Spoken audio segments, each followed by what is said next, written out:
8ই June শ্রীলঙ্কার বিপক্ষে match দিয়ে শুরু হতে যাচ্ছে বাংলাদেশের টি-20 বিশ্বকাপের যাত্রা। আর এই ম্যাচ নিয়ে ইতিমধ্যে উত্তেজনা শুরু হয়ে গিয়েছে বাংলাদেশ এবং শ্রীলঙ্কান ক্রিকেটারদের মধ্যে। কারণ মাঠের খেলা যে শত্রুতাটা শুরু হয়েছিল টি-20 ক্রিকেটের মধ্য দিয়ে, নিতাস ট্রফিতে নাগিন ড্যান্স আর 2023 ওডিআই বিশ্বকাপের টাইম আউট, যা এখনো ভুলতে পারেনি দুই দেশের ক্রিকেটার থেকে শুরু করে ক্রিকেট ভক্তরা।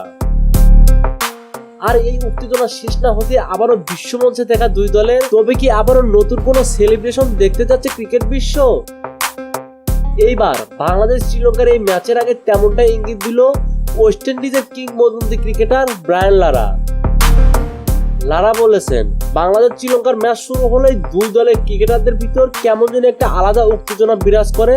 শুধু ক্রিকেটার বললে ভুল হবে, ক্রিকেট প্রেমীদের মাঝেও সেটা পরিলক্ষিত হয়।